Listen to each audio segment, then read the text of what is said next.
Every church hopes emergencies never happen, but hope is not a response plan. From medical emergencies to severe weather, fires, or critical incidents, church leaders must be ready to respond when the unexpected happens. I want to welcome you to the Faith Secure podcast. I'm Dr. Michael Brown, the founder of Faith Secure and your host, where we are watchful, prayerful, and prepared.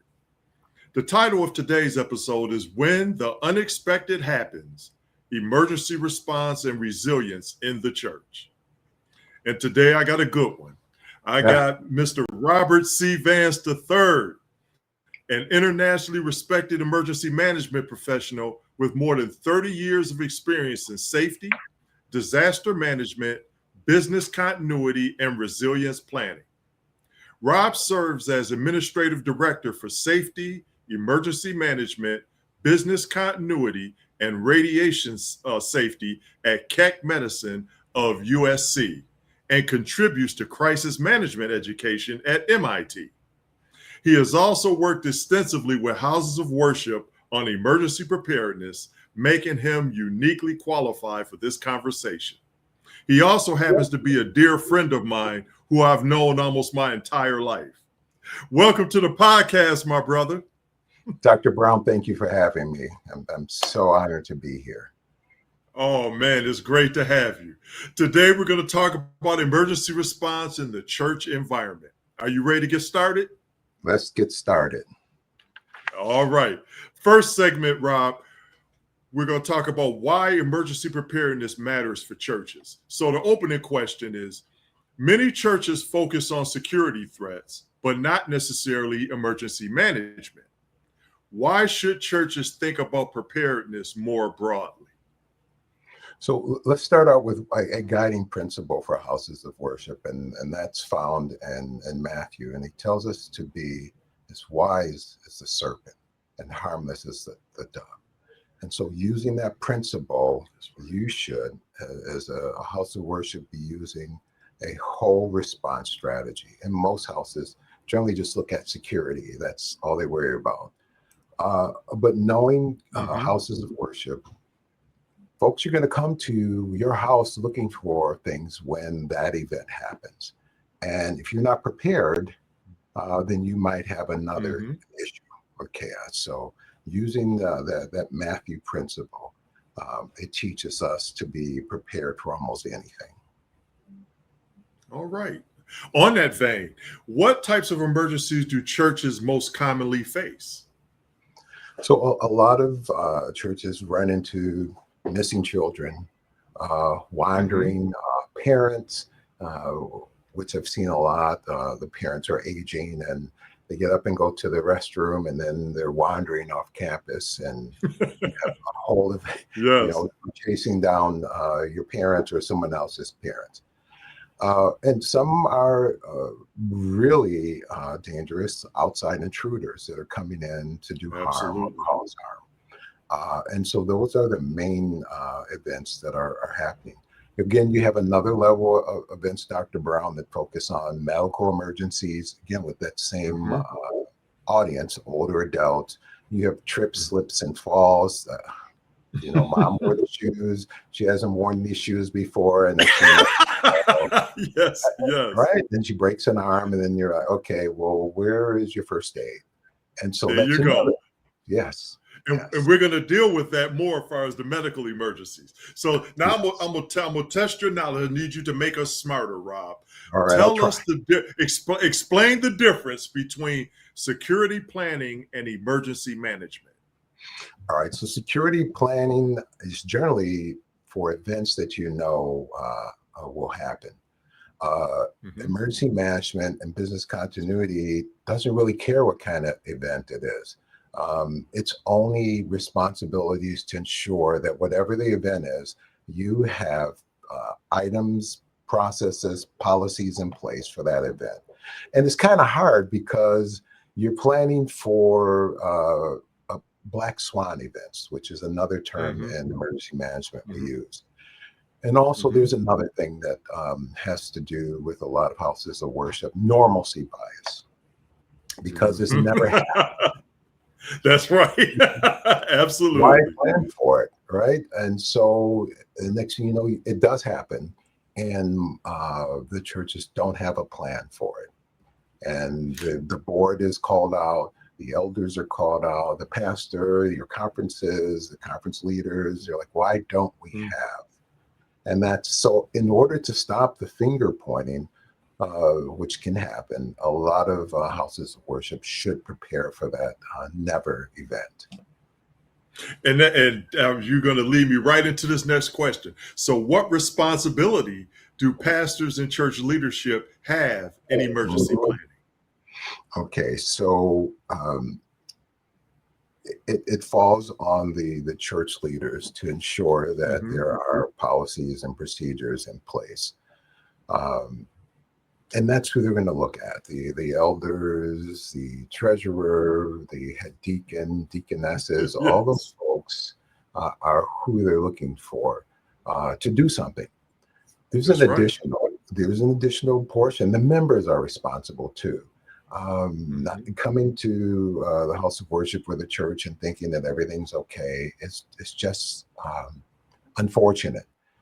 We live in a world where there's a Yeah. lot of danger, and so in order to circumvent or to mitigate some of that danger, it's inevitable on the church leadership to have a plan in place. And that probably will tie into some of your That's right. other questions. Oh, yes, it will. And and Rob, when I talk to different church leaders, whatever, I always tell them emergencies don't schedule themselves around church service either. I Okay. said, so yeah. So let's pivot into another segment here. Okay, building an emergency response framework for churches. Okay, Yes. if a church wanted to build a basic emergency response framework, where should they start? So that's a great question, Dr. Brown. Those are generally done by performing a hazardous vulnerability assessment. That includes finding out where your highest risk is, and that should be done by the board, the elders, the pastors as a group. Mm-hmm. Those meetings are generally very, very busy, and everyone has their idea of what's the hazard, but it must be done. Once you Right, get right. through that, you're going to pick usually the first top two are enough for most organizations to handle by themselves. There's usually three. One Mm-hmm. is there's not enough food and water response. There's generally a lack of security and area of expertise. No one's watching Mm-hmm. the outside while the members are in. And that's a hard one to do Mm-hmm. because everyone wants to be in the service or in the Mm-hmm. video. Everyone wants to be the sound, but no one wants to go stand outside and watch a parking No, lot and no, watch. they don't. So, uh, and then lastly, first aid and emergency response. Mm. What plan do you have in place and what supplies do you have? I helped a house of worship, a synagogue one time, that there was no first aid kit. And I said, well, what Wow. happens? What happens when something happens or band-aid, etc.? Oh, well, the rabbi goes to his car or sends someone and they have a first aid kit in the car. Wow. And Wow. so I helped them, gave them a couple of different options for first aid kits. And they said, well, who's going to keep it Mm-hmm. up? Well, you either have to assign someone There you from your go. to do it. And if Mm-hmm. they're not going to do it, then it's probably worth it for you to pay someone to come in and have them Right. change out band-aids, etc. So it's not that Right. Keep expensive. it refreshed. Yeah, Absolutely. yeah, yeah. Absolutely. Yes. Yes. So let me ask you this: what's the role of drills and exercises in an emergency response That's plan? that's a hard one because folks don't want to be. That's one of my hardest ones. Your pastors and your deacons and elders don't want to be embarrassed. And so, what generally Right. happens is after an event or an exercise, they are pointed at. And so, I've helped Mm-hmm. congregations fight through that before. And so, Yeah. it's not a blame game. It's an opportunity to find you go. weaknesses on your campus and within the service structure. And then once you find those weaknesses, then you make a plan to correct them. What generally happens is There you go. people finger point and do this, and it's really bad. And that's what the purpose of drills and exercises is, to find. Absolutely. And so finding There you weaknesses go. aren't bad. It's not bad at all. No, that's a good thing. That's how you improve. That's how you Yeah. improve. Okay, so how often should churches review and update their emergency response plans, in your estimation? Yes, at minimum yearly, at Mhm. least a year. I do several biannually, Mhm. and then as an event occurs. So those Black Swan events that we talked about, those never occurring Right. events. If you have one of Right. those, you will be on the plan. You call your board, your elders together, and you get that done immediately. Okay. All right. And I always tell church leaders and pastors, I say, listen, a plan only works if people know their roles. And if they don't know Agreed. their roles, they don't know what to do. And then if they don't know what to do, you're going to have chaos. So, yeah. Agreed. Okay. Yes, sir. And that's where ICS, Incident Command Yes. System and Structure, Yes, sir. comes into play. You better preach, man. Who is the incident commander? Who's in charge? Well, Yes. I think it's the Deacon Bob. Well, no, or Deacon. No, it's not. No. Oh, no, it's the pastor. No. No, it's not. It's not. So No. let's go No. focus on who or whom will be in charge and who will point people to do. And that's hard too, because the person with the loudest voice is generally not the person that should be managing an incident. Very good point. Very good point. I like that. Okay. Now let's go to the next segment, business continuity and ministry resilience. Okay. I got an opening question for you here. You Got it. have worked extensively in business continuity planning. Okay. I know it's one of your calling cards. How Yes, does sir. that translate to the church environment, business continuity? That's a good question. And one of the things that I tell folks is there can be variations in the crisis, but there can never be variations in response to the crisis. And so what happens in the world is the same thing that happens in the church. And so the response, the variation shouldn't matter. The response Right. is what we're going to get the work at. And so is there a difference? I don't teach that there's a difference. I want you to respond the same way. I don't want you to change. Well, we don't need to go full scale. Yes, you do, because you need to practice. That goes back Yes. to the which organizations don't do, specifically our houses of worship. They don't do them enough. You know why? Because we will disrupt the service and we'll make people nervous. I'm like, no, they already know that the world is falling apart. Yes. Yes. That's easy. Absolutely. They watch the news, they see the reports, and so they understand. And they understand that may and has come into the houses of worship. So being able to practice, which I teach, if you don't want to disrupt the sacred or solemn part of it, practice when you are greeting folks and stuff. Go right in and start. Okay, we're going to do, hi, I'm Bob. We're going to do an earthquake drill. This is the first 4 drills. In the first quarter, we're going to do an earthquake. Second quarter, we're going to do fire and how to respond to fires. Third quarter, we're going to do an active shooter. Oh my God, no, they don't do that. They are on board and understand. Yes. I just did a fire this past weekend and asked folks what exits do they go to. And one of the things that was really interesting is some of the members were exiting for fire into a locked courtyard. So, oh my God. Yeah. Okay. Oh my goodness. Right? This is a drill, Dr. Brown. This is a drill, and not anything else. So the pastor stepped and said, "No, we know better than that. don't go. Where are you going to go? All the gates are locked. They're locked to keep bad people Yes. coming in. So where are you going to go? And this, oh, I think we're supposed to go over here. Right. So Yeah. finding that kind of weakness is exciting and should be done. I know folks don't want to disrupt their services.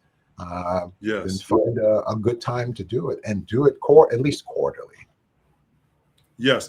And you know, and people, I know people inherently are resistant to change, but as you do it more often, and there's a cadence, as you said, quarterly, people become accustomed to it. Like, okay, we should be having a drill some type coming up soon. People become Correct. accustomed to it if there's a Well, set right. cadence. Yes. They will ask you. Yes.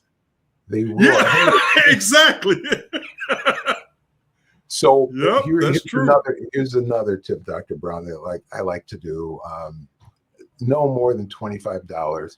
Find some swag to give the members for the drill. For an earthquake drill, I purchased some whistles. Whistles, an earthquake, of course, you would use to signal for help. Hey, if you get buried, here's your whistle with the name of the church on it, blah, blah, blah. They know what that's good. They lose them and they ask for more, and that's good too. But that's good. I like that idea. That's great, man. All right. So let me ask. Yes. Please. Yes, and those gestures like that, they serve a good purpose. So let me ask you, what's the difference between surviving a crisis and recovering from one? So in the business world, I'll take surviving the crisis is germane to operational resiliency. Here's an example. If in this instance, if we have an earthquake and we are not able to recover, not only do we lose the trust of our patients and their families, we lose the trust of the regulators, the folks that regulate medical centers, universities, the accrediting agencies. We lose that trust. And so, as you know, healthcare, hospitals is one of the most regulated industries. Absolutely. The military and those places, yes, regulated, strictly regulated. Using that same process in a house of worship or a church should be done. Your community is depending on you. When there is an event and there's no food or no clothing, guess where they're going to go?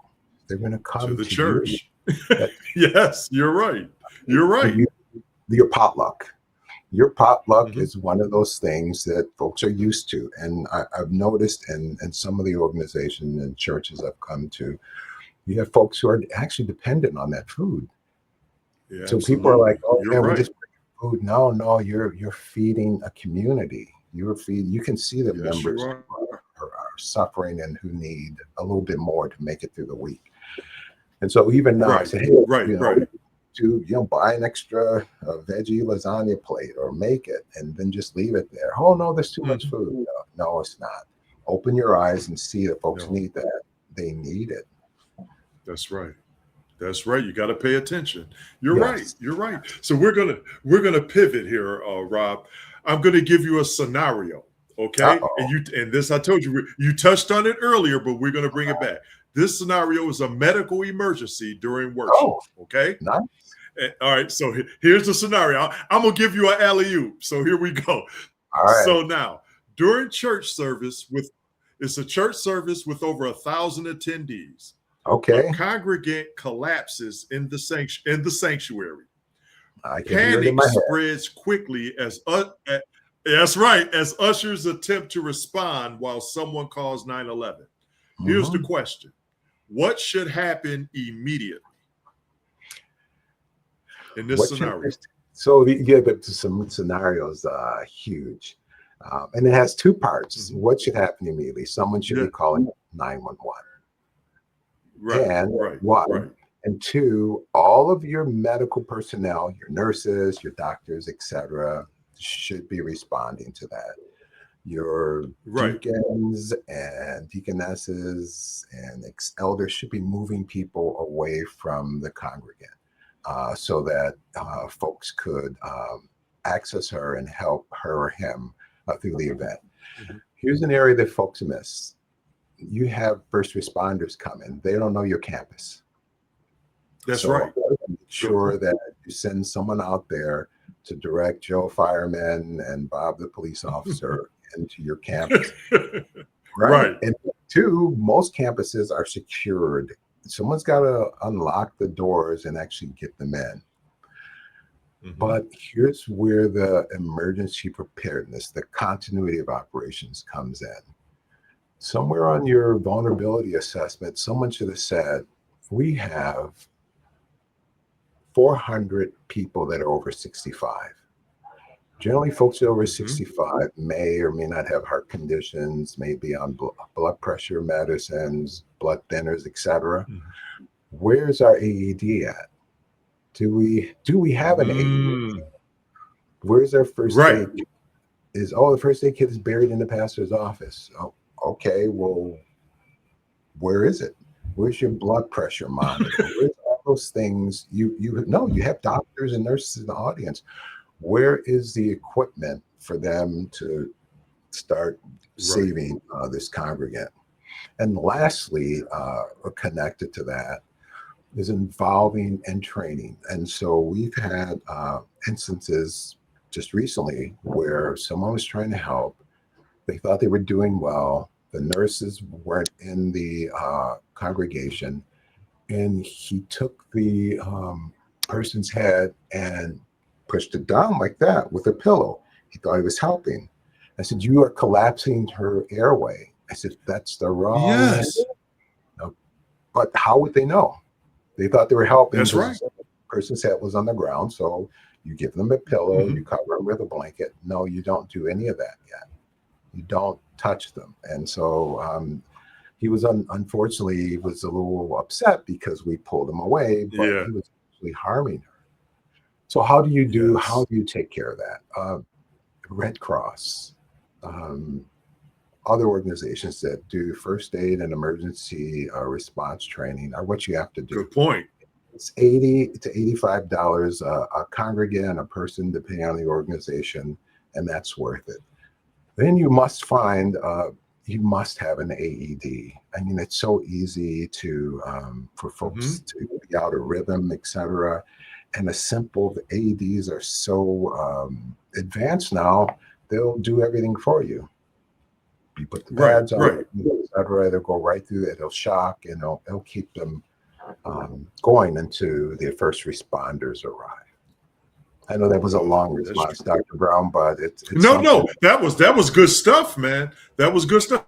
This is a serious topic, so that was very good. So let me ask: so if emergency response is disorganized, how does that affect both safety and trust in the church? So, again, if it's my family or even your family, and you see chaos, and a place is supposed to be, well, come on, churches are supposed to be healing and caring environments. If you see complete and utter chaos, it's no different than being out in the world or at a fair or in a supermarket where you would expect that. You expect churches to be wholly put together, not only the preaching, the singing, etc., but there's other things that are connected to your worship service.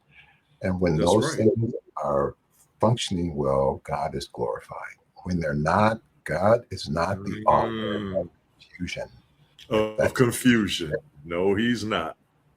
So when you see that, Rod. No, you go ahead. You're perfect. Yeah, no, you're perfect. You're rolling. Yeah, untrained congregants trying to help. It's not the congregant's fault. It's the fault of the house, the church, the leadership. Just like anything else. If a business fails, the CEO has to take responsibility. In our organization, in the university, it's the provosts and the others that they must take Right. responsibility for the direction of the university. And it's the same thing with a house of worship. That's true. That's true. All right. Well, we're going to go into the closing segment, and this deals with prepared churches being resilient churches. Okay. And I'm going to give you a reflection question. All right. Okay, Rob. All the organizations that you worked with, from hospitals to government agencies to houses of worship, what advice would you give church leaders about preparedness? That's a difficult one. And it's a hard one to swallow because it has to do with leadership. Just a couple of quick points. One, ensure that there's a vulnerability assessment done for your organization. Go right at the top 2 to 3 vulnerabilities. Don't just hit it once. Once you finish finding those vulnerabilities, involve your church board, involve your general congregation by having a business meeting, saying, hey, we're going to spend some funds on first aid, etc. We want some emergency food and water. And then lastly, for the leaders, don't be afraid to reach out for help. There are professionals that can help you and your organization be more safe and be safer and to mitigate some of these problems. And don't be afraid to ask. We're out there. There it is. Yeah, there's resources there available for you. Absolutely. So let me ask, how can churches start prepping without feeling overwhelmed? So there are some free emergency resources available from FEMA. They've been doing this for years. That will guide churches how to prepare for emergencies. Absolutely. Don't have a link available, but Dr. Brown, if you could provide your listeners with that link. It's free and it's a great start. It also has resources for how to prepare for an active shooter. It doesn't tell you how to mentally prepare for it, which is where professionals like you and I, and they'll give you a paper That's right. that doesn't prepare this part. And so it's out there. There's also resources from the American Red Cross that can help congregants write and prepare emergency response policies. Okay, that's beautiful.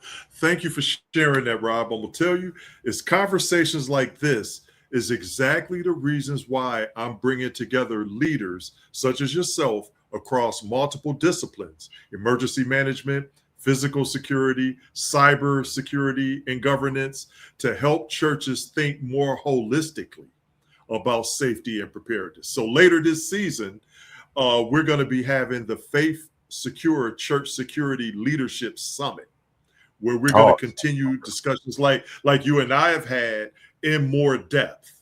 Okay, so that's coming. So I just want to close with this statement. Security is about prevention. Emergency management is about response, but resilience is about recovery. Churches that embrace all 3 of these are truly prepared. And I want to thank my boy Rob for being our guest on the podcast today. My friend, you did well. You dropped nuggets all over the place, man. I just wanted to say thank you. Thank you for having me and allowing me to use a talent that was given to me. And I look forward to continued uses and Faith Secure. Fight on, keep the fight. All right. Thank you, man. Just hang out with me for a little while longer while I close, okay? All right. I want to thank you, the viewers, as well, for joining the Faith Secure podcast. If today's conversation challenged or encouraged you, please share it with a church leader you feel needs to hear it. To learn more about training, assessments, or building a safer church, you can connect with us on all the social media platforms or connect with us directly at mdbconsultingagency.com/Faith Secure. Until next time, remember to stay watchful, prayerful, and prepared.